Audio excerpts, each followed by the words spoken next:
Та бүхэндээ өдрийн мэнд хүргэе. За зөвшөөрлийн тухай хуулинд нэмэлт өөрчлөлт оруулах энэ хуулийг бол 100% дэмжиж байгаа.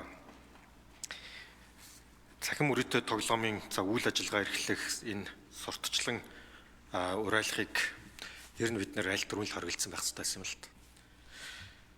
Энэ зөвхөн Монгол улсад тулгамж байгаа асуудал биш юм. Яг манайх шиг ийм асуудал тулгамдж байгаа зөндөө олон орнууд байгаа. Ер нь тулгамдсан орон болгоныхаа толгойн өвчнөд л орцсон гэж. Өнөөдөр бид нэр валютын урсгалаар их яриад байна л да. Гарч байгаа урсгал, орж байгаа урсгал байгаа мó. Ер нь эндээс бид нэр ямар ашигтай бизнес хийх гэж байгаа шүү дээ. Яг гэх юм бол энэ цахим мөрөөдтэй тоглоом энэ өөрөө алгоритмаар манипуляц хийсэн платформ байхгүй. Нэг утгаараа энэ цахим мөрөөдтэй тоглоом өөрөө залилан. За дээрэс нь бас оюутан залуучуудын дунд эн чинь өөрөө донтолт болдог. Энгийнээр бол ер нь үндэстэн дамлсан мөнгө угаалтын хэрэг юм л та. Тэгэхээр энийг төргөж байдаг юм бол яаралтай зохицуултаа хийх ёстой. Түрүүн тоонууд дурддагдал байна л да. Энэ сүүлийн 5 жилийн хугацаанд 1.3 тэрбум доллар валютын урсгал гадагшаа явлаа гэд. Гэхдээ 1.3 тэрбум доллар гадагш байгаа урсж байгаа валют болгон чинь хин нэгэн айлын өөр үйлчлүүлдэг байгаа байхгүй. Энд чинь нэг бэлэн мөнгөтөөдөө илүүдэл мөнгөтөөдөө тоглож байгаа нэг ч хүн байхгүй шүү дээ. Дандаа хин нэгнээс зээл авч байраа барьцаан тавьж тэр үтгийх л сургалтын төлбөрөөр тоглолцсон оюутнууд хүртэл зөндөө байгаа шүү. Тэгэхээр тэр олон 10,000 айлын амьдралын санхүүгийн хувьд сүрэл авчирж байгаа залилан шүү дээ. Тэгэхээр энэ тоон дүнгийн аваад үзэх юм бол эн чинь 2024 онд 578 сая доллар гэж байгаа.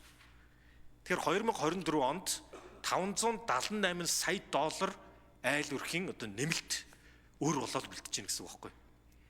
Тэгэхээр тэр айл өрхийг бид нэр яах юм? Олон мянган залуучууд энд бас донтоод үлдэж байгаа. Энэ өөрөө алгоритмаар манипуляц хийгээд маш өндөр ашиг хийдэг залингийн бизнес шүү дээ. Хохирогчдыг нь аваад үзэхээр дийлэнх нь 18-аас 30 насны залуучууд байна. Дөнгөж амьдралаа эхэлж ядаж яваад залуучуудыг буруу замруул түлхэж байгаа бизнес байхгүй. Тэгэхээр энэ дээр бид нэр яаралтай зохицуулт хийх ёстой. Алдж байгаа мөч хорон болгон хин нэгэн айлын өр улжилт үлдэх, хин нэгэн айлын салалт, хин нэгэн айлын хэрүүл болдож үлдээл байгаа юм л та. Тэр буцаад донтолтоо тэмцэнэ гэдэг буцаад өөрөө бол эн чинь маш том асуудал, сэтгэл зүйн маш том асуудал болно. Ганцхан энэ хуулийг бид нар батлаа гэдэг асуудал тэр чигээрээ шийдэгдэхгүй. Цаана үлдэж байгаа үр дагавартаа бид нар хэрхэн тэмцэх вэ? Буцаад энэ оюутан залуусын дунд ч гэсэн санхүүгийн боловсролын асуудал бас яригдана. Тэгэхээр иймэрхүү төрлийн шинэ гарч ирж байгаа гэмт хэрэгүүд, шинэ гарч ирж байгаа донтолт, залилангуудаа бид нэр ер нь цаашдаа хэрхэн тэмцэх вэ?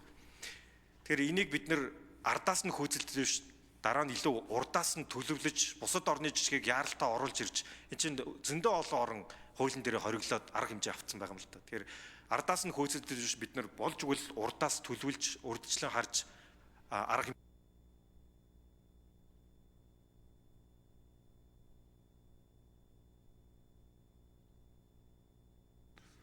За учраас хариулъя. Тэгээ Бат найрамдлаг шүүн их олон талаас нь бас их зөв зүйлийг өндж байна. Энэ бол нэг талаасаа бас эдийн засгийн аюулгүй байдлын асуудал. За нөгөө талаасаа бол хүн амын эрүүл мэнд, за хүний эрхийн бас томоохон зөрчил. Аз номхон талаан бүс нутгуудын 46 улс дээр бид нэр судалгаа хийж үзсэн. Энэ 46 улсаас бол 21 улс энэ цахим мөрөөдтэй тоглоомыг ч тэр бооцоод тоглоомыг ч тэр төлбөр тааврыг ч тэр хуулиар хориглодог. Ингээ хуулиар хориглоод эхлэхээр хууль хяналтын байгууллагууд, харилцаа холбооны салбар, технологийн компаниуд, за гүйцэтгэх засаглалч тэр хамтарч ажиллах бололцоо бол бүрддэг. Хурдан шуурхай арга хэмжээ авах бололцоо бүрддэг. Ингэснээр бол мэдээж энэ захин мөрөдөд тоглоомын нийгэмд үзүүлж байгаа хор хохирол бол багасдаг. Тэгэхээр энэ хууль гарлаа гэд 100% бүрэн шийдэгдэхгүй хэдий ч ажиллах бололцоо бүрдэнэ. Тэр хуулийн хяналтын байгууллагын бол 65%-аар одоо шууд бууруулах бололцоо бий гэдгийг бол илэрхийлсэн. За энэ 46 улсаас бол нэг 7 нь хуулиар зөвшөөрд юм бил. 7. 6 орн бол хэсэгчлэн зохицуултуудыг хийсэн. 13 нь бол огт зохицуултгүй үлдээсэн баг. Тийм ч учраас бид бол энэ Аз нугуудлын бүс нутгууд, Япон, Солонгос, Хятад, Таиланд, Вьетнам, Индонез, Непал, Лаос, Бангладеш, Индонез гээд энэ улсуудын жишгээр ер нь цахим мөрөдөд тоглоомыг бүхэлд нь хориглоё гэдэг ийм л засгийн газар нэгдсэн байр суурьтай байгаа.